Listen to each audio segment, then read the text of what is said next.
오늘은 사사기 5장입니다. 구약성경 369페이지를 찾아주시기 바랍니다. 사사기 5장입니다. 구약성경 369페이지입니다. 제가 기독교 TV 방송에서 청취한 어느 권사님에 대한 간증 내용입니다. 이번에 간증을 하시는데 이 권사님이 굉장히 엘리트더라고요. 남편도 엘리트고, 그래서 공부도 잘했고, 청소년 때부터 뛰어난 실력을 발휘해서 명문대학교 나오고, 또 전문직에 종사해서 명예도 얻고, 또 많은 물질도 얻은 그런 권사님입니다. 첫 번째 아들도 부모의 유전자를 그대로 물려받았는지 공부도 잘하고, 사춘기도 없이 대학교에 잘 진학해서 의사가 되었습니다. 근데 문제는 둘째였습니다. 둘째가 태어났는데 뭔가 첫째와는 다른 거예요. 그래도 아이가 성장해가는 과정이겠지 하고 방치하다가 의사를 찾아갔는데 발달장애라는 진단을 받은 겁니다. 놀랄 일이죠. 우리 옛날엔 자폐라고 했지만 발달장애입니다.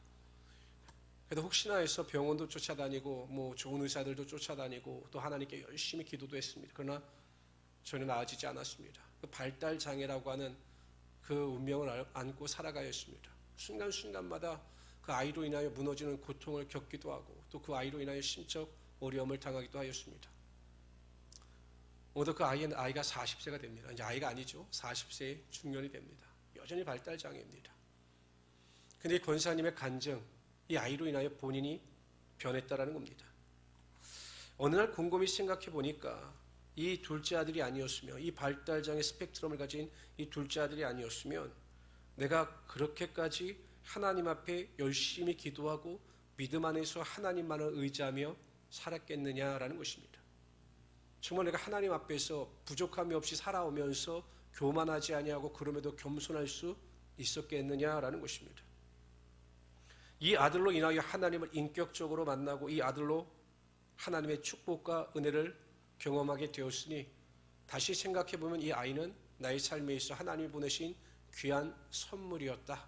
그래서 나는 하나님께 감사한다라고 간증을 마무리하였습니다. 제가 인생을 살아오면서 우리 권사님들 앞에서 인생을 논하기는 그렇지만 매 순간순간마다 어려움도 있었고 고통도 있었고 고난과 좌절도 있었지만 그럼에도 불구하고 모든 것이 하나님의 은혜였고 하나님의 사랑이셨음을 저는 깨닫게 됩니다. 그때 제가 깨닫지 못했습니다. 왜 하나님께서 나에게 이런 어려움과 환난과 고난과 문제를 주셨을까? 그런데 뒤돌아보면 하나님께서는 그 문제와 고난과 오히려 환난을 통해서 하나님을 더 가까이 하며 하나님께 영광을 돌리며 또 하나님의 능력을 맛볼 수 있는 도구로 삼아 주셨던 것입니다. 그래서 하나님께 항상 감사할 수 있게 하여 주신 것입니다. 오늘 5장은 바로 드보라와 바락의 노래입니다. 자신들은 미약하고 부족했습니다. 한 사람은 여인이었고 한 사람은 전혀 능력이 없는 사람이었습니다. 자신이 없었어요. 그래서 전쟁에 나가라, 싸워라, 하나님께서 함께해 주신다라고 하는데도 자신이 없어서 드보라에게 같이 나가자고 제안할 정도로 정말 미약한 사람이었습니다. 그러나 여러분 어떻습니까? 하나님께서 함께 하시고 그들에게 능력과 지혜를 주시니 그들이 시스라의 군대를 물리치며 하나님의 놀라운 기적과 능력을 맛볼 수 있었던 것입니다. 그래서 드보라와 바락은 깨달은 거죠. 내 능력이 아니라 하나님의 능력, 하나님의 지혜로 내가 승리하게 되었음을 인정하고 그래서 하나님을 찬양하고 하나님께 감사하고 있는 것입니다. 그것이 바로 5장의 내용입니다. 우리 1절부터 13절까지 읽도록 하죠. 제가 1절 읽겠습니다.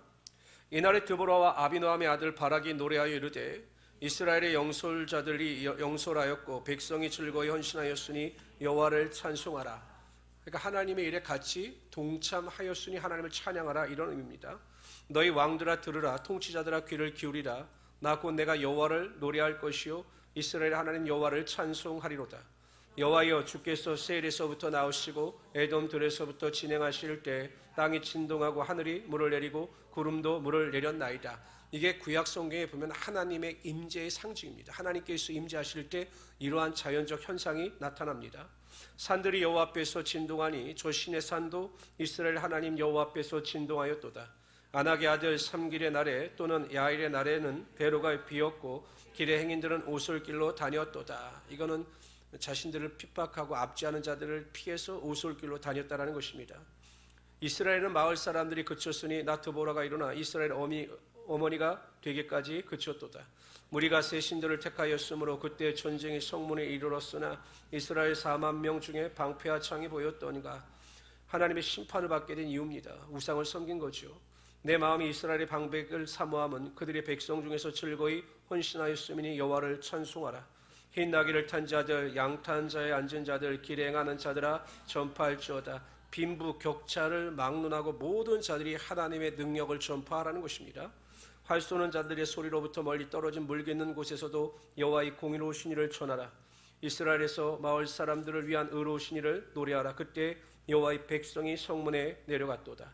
깰지어다 깰지어다 드보라여 깰지어다 깰지어다 너는 노래할지어다 일어날지어다 바라기여 아비노함의 아들이여 내가 사로잡는 자를 끌고 갈지어다.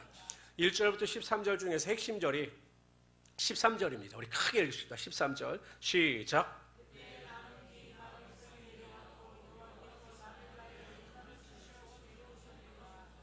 그러니까 왜 드보라와 바락이 하나님을 찬양하고 하나님께 감사했는가, 그 이유를 밝히고 있는 것이 13절입니다.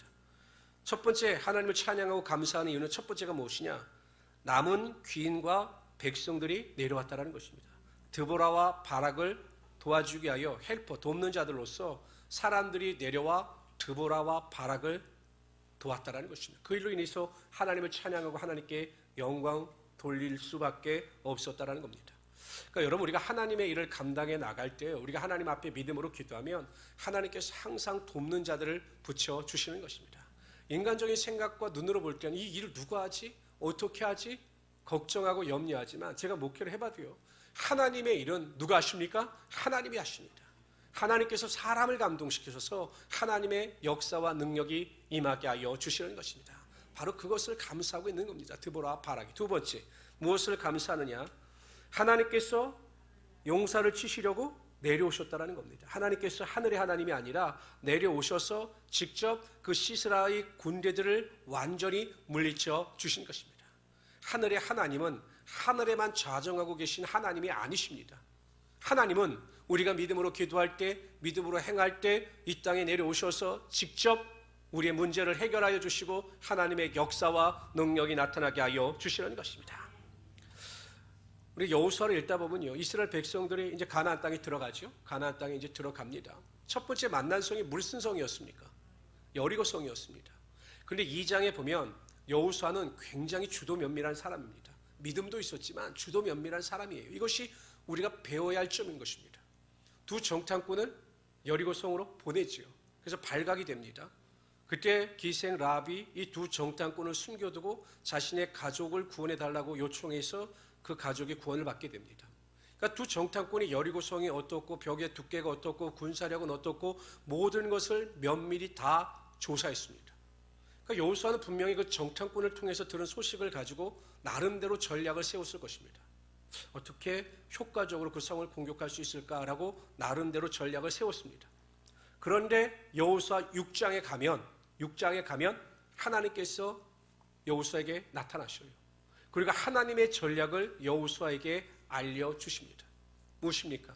6일 동안 성을 하루에 한 바퀴 돌고 마지막 7째 날에는 성을 7바퀴 돌고 양각 나팔을 길게 불 때 백성들이 와 하고 소리치면 여리고성이 무너진다라고 하는 하나님의 전략이었습니다.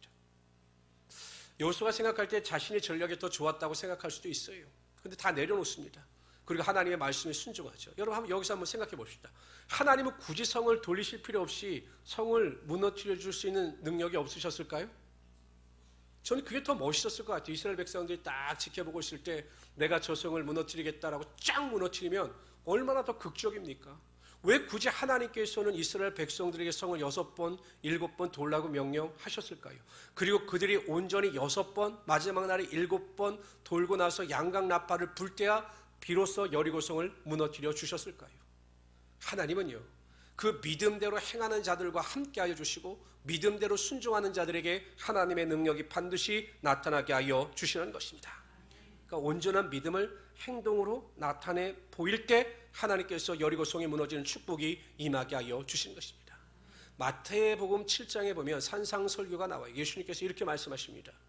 마태복음 7장 7절 8절에 보면 구하라 그러면 너에게 주실 것이라 찾으라 그러면 찾아낼 것이요 문을 두드리라 그러면 너에게 열릴 것이니 구하는 이마다 얻을 것이요 찾는 이가 찾을 것이요 문을 두드리는 이에게 열릴 것이니라. 찾는 자들, 구하는 자들, 문을 두드리는 자들, 믿음을 가지고 그렇게 행하는 자들에게 하나님의 기도의 능력이 반드시 나타나게 하여 주신다라는 것입니다.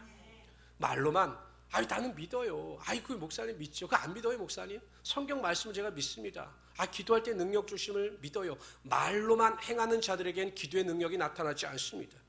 하나님의 약속을 믿고 그 약속을 믿음으로 행할 때 여러분들처럼 이렇게 금요기도에 나와서 간절한 마음을 가지고 하나님께 기도하고 기도할 때 하나님께서 그 믿음의 행위를 보시고 여러분의 삶에 하나님의 약속의 능력이 반드시 나타나게 하여 주시는 것입니다. 저는요, 문제가 있고 어려움이 있어도 깨어서 기도하는 성도들은 걱정하지 않아요. 아무리 여러분 저에게 이제 상담을 하지 않습니까? 들어보면 참 힘든 분들 참 많아요. 어려운 분들 참 많아요. 고통 가운데 있는 분들 참 많아요. 제가 어저께도 한 분을 제가 상담을 했는데 참 힘이 들어요.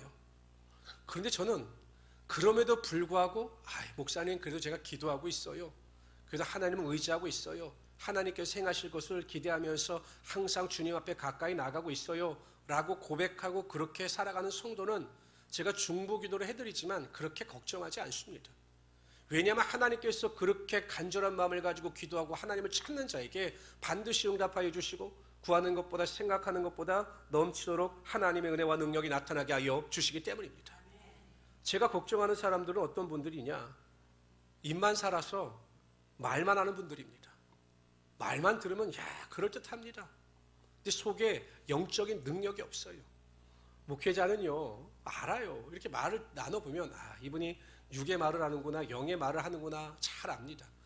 아무리 입술로 신앙을 이야기하고 전도를 이야기하고 예배를 이야기해도 속빈 간정처럼 그 안에 하나님의 능력이 없는 것을 저는 알아요.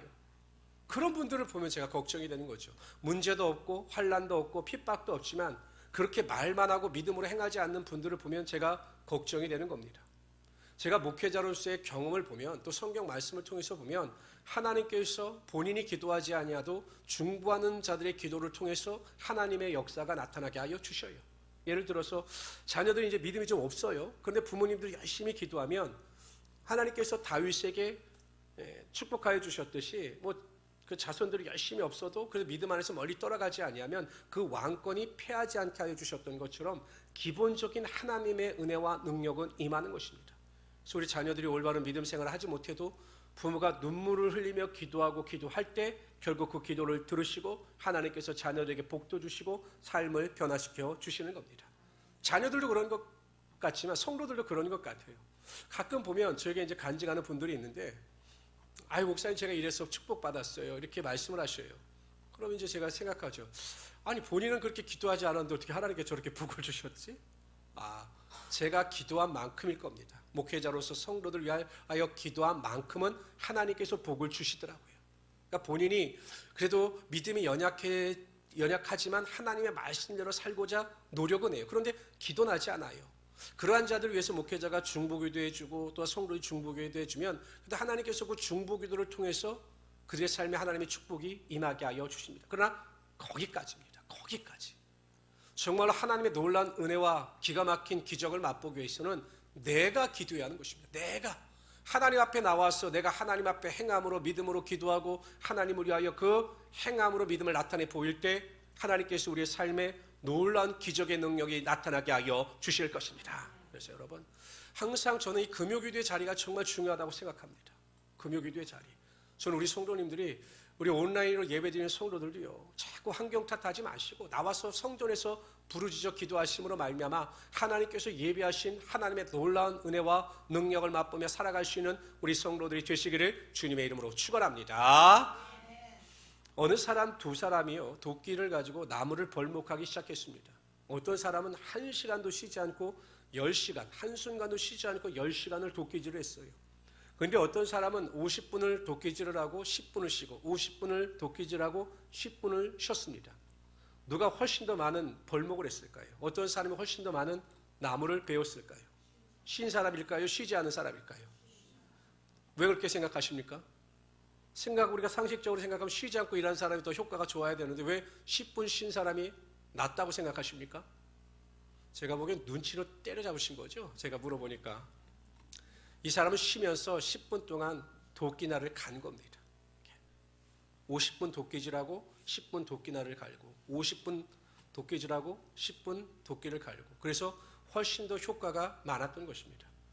우리가 하나님께 대하여 쉬지 않고 믿음으로 기도하는 성도들. 그러니까 여러분 내가 열심히 일하고 열심히 세상에서 수고하면 많은 복을 누리고 살아갈 것 같지만 오히려 쉬지 않고 일하는 것보다 하나님 앞에 나와 믿음으로 기도하고 또 무슨 일이든지 최선을 다하여 하나님 앞에 영적인 일을 우선시할 때 하나님께서 그러한 자들의 삶에 더 큰 축복과 은혜와 능력이 나타나게 하여 주시는 것입니다. 꼭 기억하십시오. 내가 하려고 하면 내가 일하는 거지만 내가 하나님께 기도하면 하나님께서 우리를 위하여 일하시는 것입니다. 오늘도 여러분 밤에 기도하실 때 하나님께서 여러분들을 위하여 일하실 것입니다. 기대하는 것, 소망하는 것 모든 것이 반드시 여러분 삶 가운데 임하게 하여 주실 것입니다. 그런 축복을 누릴 수 있는 우리 성도들 되시기를 주님의 이름으로 축원합니다. 우리 14절부터 27절까지 읽도록 하죠. 제가 14절 읽겠습니다. 에브라임에게서 나온 자들은 아말렉의 뿌리 박힌 자들이요 베냐민은 백성들 중에서 너를 따르는 자들이요 마길에서는 명령하는 자들이 내려왔고 스불론에서는 대장군의 지팡이를 잡은 자들이 내려왔도다. 여기서는 이제 드보라와 바락을 도왔던 지파들에 대한 설명을 하고 있는 겁니다. 15절은 이제 그 동참하지 않은 자들을 설명하는 거예요. 15절 있습니다. 시작.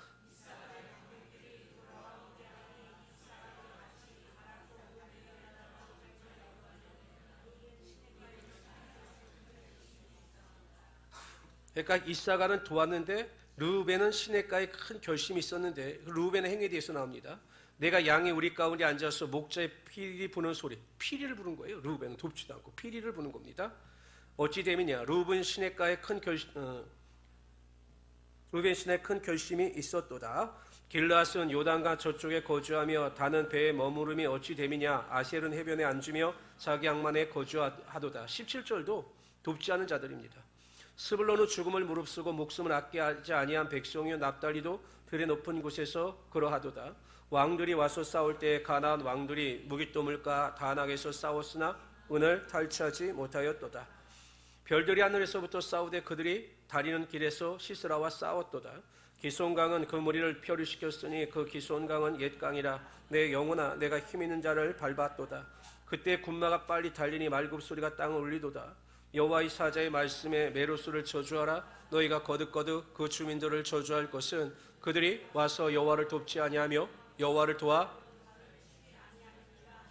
메로스라고 나오는데 메로스가 정확히 무엇인지는 성경에 기록되어 있지 않고 신학자들도 메로스가 어느 국가인지 어느 지파인지에 대해서는 설명을 하고 있지 못합니다. 그런데 메로스를 저주하라. 왜? 여호와의 일을 돕지 않았기 때문에 저주하라는 것입니다. 겐사람 헤벨의 아내 야엘은 다른 여인들보다 복을 받을 것이니 장막에 있는 여인들보다 더욱 복을 받을 것이로다. 시스라가 물을 구하며 우유를 주되 곧 엉킨 우유를 귀한 그릇에 담아 주었고 손으로 장막 말뚝을 잡으러 오른손에 일꾼들의 방망이를 들고 시스라를 쳐서 그의 머리를 뚫되 곧 그의 관자놀이를 꿰뚫었도다. 그가 그의 발 앞에 구부러져 엎드려지고 쓰러졌고 그의 발 앞에 구부러져 엎드려져서 14절에서 27절까지는 적극적으로 동참한 지파, 그렇지 못한 지파를 설명하면서 적극적으로 동참한 지파에게는 축복이, 그렇지 못한 자들에게는 저주가 임할 것임에 대하여 말씀하고 있습니다. 적극적으로 동참한 지파는 스불론, 납달리, 에브라임, 베냐민, 이사갈, 요단 동편의 므낫세 지파입니다. 므낫세 반지파. 외면한 지파는 루벤, 닷, 므낫세, 아셀 지파입니다. 그러나 여러분 가장 축복을 받은 사람이 누구냐면 헤벨의 아내 야엘이에요. 야엘. 겐 사람입니다. 이방인입니다. 그런데 그 여인이 직접 시스라를 죽였습니다. 왜냐하면 이 헤벨이라고 하는 사람은 이 겐 사람, 헤벨이라고 하는 사람은 그 야빈과 친한 관계였는데 그 사람 편에 서지 아니하고 영에 속한 자로서 하나님의 편에 서서 하나님을 괴롭히는 이스라엘 백성들을 괴롭히는 자를 심판하는 겁니다. 그래서 야엘이 큰 축복을 받죠. 드보라가 바락에게 이야기할 때 같이 나가자고 하니까 같이 나갈 것이다. 내가 너와 같이 갈 것이다. 그러나 온전한 영광은 너가 받지 못할 것이다 라고 이야기했는데 그 영광을 이 야엘이라고 하는 여인이 받고 있는 것입니다. 그러니까 여러분, 우리가 하나님의 일을 하되 적극적으로 동참하는 자들에게 하나님께서 그 행위를 인정해 주시며 그의 삶에 하나님의 영광과 축복이 임하게 하여 주시는 것입니다. 그러니까 여러분, 외면한 지파들이 그렇다고 뭐 이스라엘 백성들이 해코라는 것이 아니에요. 그냥 중립적인 위치에 서서 그냥 전쟁에 동참하지 않은 겁니다. 신앙에는 중립이 존재하지 않습니다. 신앙에는 적당히가 존재하지 않습니다. 세상에는 뭐 요즘에는 뭐 많이 이제 러시아 침략을 인해서 중립 국가들이 나토에 편입하는 일이 벌어지고 있다라고 하는데, 뭐 세상엔 중립국이 있죠. 뭐 스위스가 중립국이고. 그러나 여러분, 신앙에는 중립이 존재할 수가 없어요. 하나님께서, 예수님께서 요한계시록 3장 14절 15절에서 보면 라오디게 교회를 이렇게 책망하십니다. 라오디게아 교회 사자에게 편지하여 아멘이시오 충성되고 참된 증인이시오 하나님의 창조의 근본이시니가 이르시되 내가 네 행위를 아노니 네가 차지도 아니하고 뜨겁지도 아니하도다. 네가 차든지 뜨겁든지 하기를 원하노라. 하나님께서 원하시는 것은 차가운 게 아니에요. 뜨거운 믿음을 가지라는 겁니다. 적당히 믿지 말라는 것입니다. 그러니까 여러분, 라오디게아는 믿는 것 같기도 하고 믿지 않는 것 같기도 하고 적당히 믿었기 때문에 그러한 책망을 받은 것입니다. 나중에 라오디게아에 대한 심판에 대해서 뭐라고 말씀하시냐면 내가 너를 토해낼 것이다. 토해낼 것이다. 그만큼 여러분, 적당히 믿는 것이 우리의 삶의 신앙이 얼마나 치명적인지 모릅니다. 요즘에 마귀들이 쓰는 신앙이 적당인 것 같아요. 적당히. 여러분이 교회사를 보면요, 이 교회사를 보면 성경의 역사, 교훈과 아주 유사합니다. 초대교회 때 교회들이 엄청 핍박을 받았죠. 콘스탄티누스 황제가 콘스탄틴 칙령을 통해서 기독교를 공식적으로 인정하기 전까지 예수 믿는 사람들이 엄청 핍박을 받았습니다. 뭐 짐승의 밥이 되기도 하고, 뭐 네로 황제 때는요, 사람을 잡아서요 이렇게 그 큰 장대에 매달고 기름을 부어서 불로 화형을 처했습니다. 그래서 그 로마 시내가 그 타 죽어가는 성도들의 그 불길로 인해서 화날 정도로 엄청나게 많은 사람들이 죽었어요. 그래서 교회는 예배를 보장받기 위해서 카타콤이라고 하는 지하교로 들어가죠. 지하로 들어가서 그 지하에서 평생 햇볕도 보지 못하고 예배하며 하나님께 영광을 돌리는 그러한 고난의 시대를 겪었습니다. 313년까지. 근데 참 희한한 일은 그때 교회가 크게 부흥한 것입니다. 로마가 복음으로 완전히 정복이 되었습니다. 네로의 10대 황제들이 교회를 핍박하면 교회가 멸절될 줄 알았는데 콘스탄틴 황제가 콘스탄틴 칙령을 선포할 때까지 교회는 엄청나게 부흥합니다. 근데 그 뒤에 불행한 일이 벌어지죠. 313년 뒤부터는 기독교가 자유롭게 되죠. 그래서 여러분, 루터가 1517년 종교개혁을 일으킬 때까지 그야말로 교황이라고 한 제도 안에서 교회는 모든 것을 소유하고 모든 권력을 가졌습니다. 어떻게 됐습니까? 교회가 타락했죠. 고난과 핍박이 있을 땐 오히려 교회가 부흥을 했는데 안락함이 주어지니, 적당함이 주어지니 교회가 타락하고 교회가 난관에 봉착할 수밖에 없었던 것입니다. 마귀의 술책이 그래요. 제가 요즘에 보면 제가 깜짝 놀란 것이 무엇이냐면, 제가 어떤 20대 청년하고 이야기를 하는데요, 그 이야기를 하더라고요. 목사님 때는 그냥 돈을 위해서 몸이 평이 들어도 열심히 일했지만 자신들은 틀리다라는 거예요. 아무리 연봉을 많이 주는 것보다는 연봉을 적게 주더라도 내 시간을 많이 보장해주는 직장으로 간다라는 거예요. 이걸 워라벨이라고 하죠.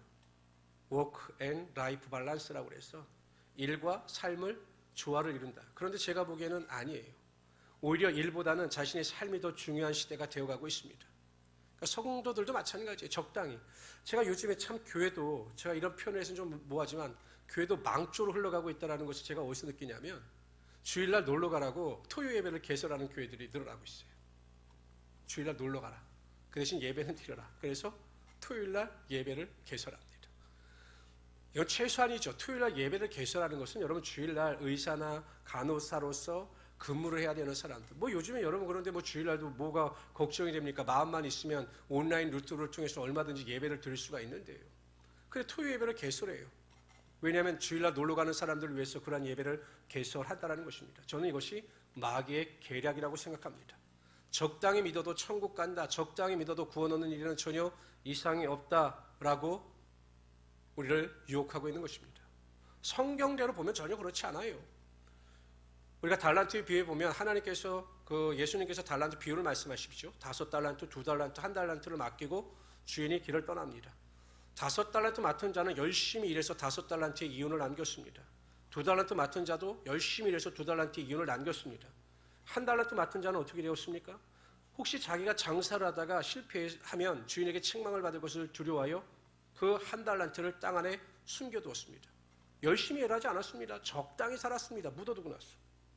나중에 와서 그 주인이 회개할 때, 계산할 때 이야기하죠. 5달란트, 2달란트를 맡아서 열심히 했던 자에게는 착하고 충성된 종아, 내가 작은 일에 충성하였더니 내가 내게 큰 일을 맡긴다라고 칭찬을 받습니다. 그런데 여러분, 1달란트 맡았던 자, 숨겼던 자는 쫓겨납니다. 빼앗깁니다. 이를 갈면서 후회할 것이다라고 그렇게 예수님께서 말씀하고 있는 것입니다. 성도 여러분, 신앙은 적당히가 없습니다. 사도 바울은 적당히 선교하지 않았습니다. 그는 어떻게 각오를 하고 선교를 했습니까? 하나님 은혜의 복음을 증거하는 일을 마치려면 나의 생명을 조금도 귀한 것으로 여기지 아니하고 적극적으로 믿음을 가지고 선교 활동을 할 때 하나님께서 그를 통해서 놀라운 은혜와 능력이 나타나게 하여 주셨던 것입니다. 예배를 드려도 적극적으로, 기도를 해도 적극적으로, 하나님의 말씀을 들어도 적극적으로 최선을 다하여 나갈 때 하나님께서 그 믿음을 보시고 우리의 삶에 하나님의 능력이 나타나게 하여 주시는 것입니다. 적당히 하면 나타나겠습니까? 적당히 기도하고 적당히 말씀 듣고 적당히 예배하면 하나님께서 예배하신 하나님의 은혜가 임하지 않는 것입니다. 저는 우리 모든 성도님들이 이 마지막 때, 여러분이 코로나 사태를 통해서요, 코로나 사태, 이 코로나 3년 동안에 한국 교회가 20년 동안 겪을 변화를 3년 만에 경험한 겁니다. 3년. 서서히 무너져야 했던 그 모든 과정이 3년 만에 모든 교회가 무너졌어요. 말이 됩니까? 1만 교회가 문을 닫고 앞으로 1만 교회가 문을 닫아야 되는 실정에 처한 것이 이게 이해가 되십니까? 그 성도들이 다 어디 갔습니까? 고작 3년 이 코로나 때문에 그렇게 믿음들이 무너질 정도로 한국교회 성도들의 믿음이 그렇게 형편없었습니까? 이게 한국교회의 현실이고 성도들의 현실인 것입니다. 그런데 여전히 착각합니다. 나는 잘 믿고 있다, 나는 교회 잘 다니고 있다라고 착각합니다. 아닙니다. 여러분, 5달란트, 2달란트 맡은 자처럼, 사도 바울처럼 항상 주님을 위해서 적극적으로 최선을 다하여 주님의 일에 동참할 수 있는 우리 성도들이 되시기를 바랍니다. 적당히를 물리치십시오. 적당히 믿어야 되겠다, 편하게 믿어야 되겠다, 안락하게 믿어야 되겠다, 이건 마귀가 주는 유혹입니다. 여러분, 좁은 문, 좁은 길로 들어갈 수 있는 그 믿음을 통해서 하나님께서 책임져주는 인생을 살아갈 수 있는 우리 성도들이 되시기를 주님의 이름으로 축원합니다. 우리 28절부터 31절까지 읽죠. 28절은 여러분들 읽어주세요. 시작. 창사를 통하여 부르짖기를 그의 병거가 어찌하여 더디어 오는가. 그러니까 여러분, 세상의 어리석은 자들의 모습, 죽었어요. 시스란 죽었어요. 그런데 그 죽음을 알지도 못한 채 그 어머니가 아들을 기다리고 있는 겁니다. 그의 지혜로운 시녀들이, 지혜롭지만 어리석은 시녀들입니다. 대답하였겠고 그도 스스로 대답하기를 그들이 어찌 노량문을 얻지 못하였으랴. 그것을 나누지 못하였으랴. 사람마다 한두 처녀를 얻었으리로다. 씻으라는 채색 옷을 노력하였으리니 그것은 수놓은 채색 옷이로다. 그 양쪽에 수놓은 채색 옷이리니 노력한 자의 목에 꾸미리로다 하였으리라. 그렇게 착각한다는 거예요. 죽었는데 살아있는 것처럼, 승리한 것처럼 악한 자들은 착각하면서 살아간다는 것입니다.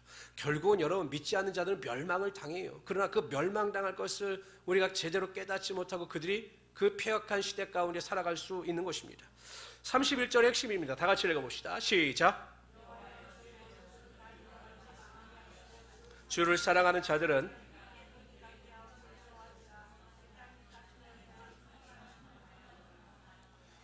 드보라가 뭐라고 기도합니까? 원수들을 다 이같이 망하게 하시고 주의 사랑하는 자들은 해가 힘있게 도둠같이 하옵소서. 하나님을 사랑하는 자들에게 하나님의 축복이 임하게 하여 주시고 하나님을 사랑하는 자들에게 하나님의 놀라운 기적의 능력이 임하게 하여 주시옵소서. 이렇게 기도하고 있는 것입니다. 제가 성경 구절 중에 제일 좋아하는 성경 구절 중에 하나입니다. 우리 다 같이 크게 읽어봅시다. 시작.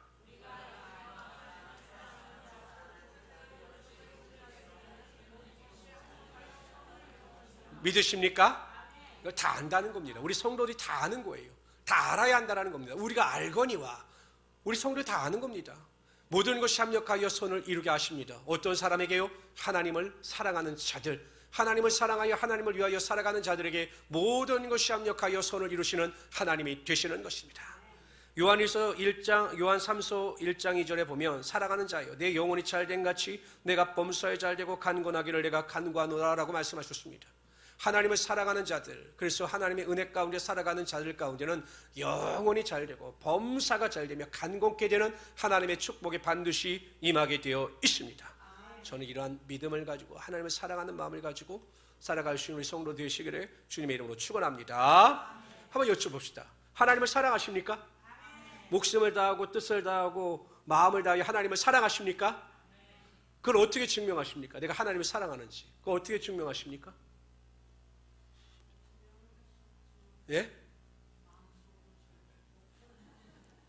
우리 성은이는 하나님을 사랑하는지 내가 어떻게 우리 성은이를 보면 알 수 있을까요? 아, 보이네. 하나님을 사랑하는 게 보이네. 그거 딱 보여요. 우리가 구체적으로, 그러니까 항상 신앙은 내가 믿음에 서 있는가 내 자신을 확증하라고 말씀하셨어요. 그러니까 대강 아는 대로 믿지 말고 정확하게 믿어야 우리가 구원의 축복을 얻는 겁니다. 저는 하나님께서 자녀들을 통해서 하나님을 사랑하는 것이 무엇인가를 깨닫게 해주시더라고요. 하나님을 사랑하는 걸 보면 내가 내 자녀들을 사랑하는 걸 보면 내가 하나님을 사랑할 때도 이렇게 사랑해야 되겠구나라는 것을 깨닫게 됩니다. 우리 예랑자매 어떻게 자녀들 보면 다 해주고 싶죠. 그렇죠. 그냥 돈만 있으면 다 해주고 싶죠. 예, 우리 권사님도 그랬을 거예요. 왜냐하면 사랑하는 자녀를 보면 다 해주고 싶어요. 제일 좋은 거 사주고 싶고 제일 맛있는 거 사주고 싶고, 그러니까 사랑하는 자녀들을 보면 다 해주고 싶어요. 하나님을 사랑하면 어떻게 돼야 합니까? 하나님을 위해서 다 해드리고 싶은 거죠. 하나님께 감사 제물도 드리고 하나님께서 기뻐하시는 거, 하나님이 좋아하시는 거 다 해드리고 싶어요. 이것이 하나님을 사랑하는 자들의 특징인 거예요. 그러십니까? 하나님을 위해서 다 해드리고 싶으세요? 아멘. 하나님께서 생명을 내놓으라 하시면 내놓을 자신이 있으십니까? 책임지시기 바랍니다. 그러니까 정말 하나님을 사랑한다면 하나님을 위해서라면 사도 바울 같은 고백인 거죠. 내 생명마저도 다 드릴 수가 있습니다. 이것이 하나님을 사랑하는 자의 첫 번째 특징입니다. 두 번째, 자녀들을 생각하면 자랑하고 싶어요. 별거 아닌데 조금 잘하면, 특히 아기 때 여러분, 우리 장모님 보면 저 예빈이가 태어났을 때 며칠 되지 않는데 애가 벌써 방언을 한다는 거예요. 방언할 리가 없죠. 말을 한다는 거. 그만큼 자녀들을 보면 막 자랑하고 싶어. 조금만 자라면 막 자녀들을 자랑하고 싶어. 이것이 인지상정이에요. 마찬가지입니다. 하나님을 사랑하면 하나님을 자랑하고 싶은 거예요. 제가 제 친구들 청년회 때 그 여자친구를 사귀게 되면 만나기만 하면 처음부터 끝까지 그 여자 이야기입니다. 남자들끼리 만나서 좀 우리끼리 좀 이야기 좀 하자. 그러면 우리끼리 이야기를 해요. 어쩌고 이번에 뭐 했니? 이야기를 하다 또 시작하면 또 그 여자친구예요. 여자친구하고 만나서 뭘 했고 걔는 그래서 한번 우리가 그 친구를 안 만들었죠. 근데 나중에 저도 연애를 해보니까 이해가 되더라고요. 그러니까 자랑하고 싶은 거예요. 하나님을 사랑하면요, 하나님을 자랑하고 싶은 거예요. 내가 만난 하나님, 나에게 은혜를 베푸신 하나님, 그 하나님에 대해서 자랑하게 되어 있어요. 누구를 만나든지 간에 하나님의 이야기를 하게 되어 있는 거예요. 그것이 하나님을 사랑하는 자들의 특징이라는 것입니다. 잘 생각해 보세요.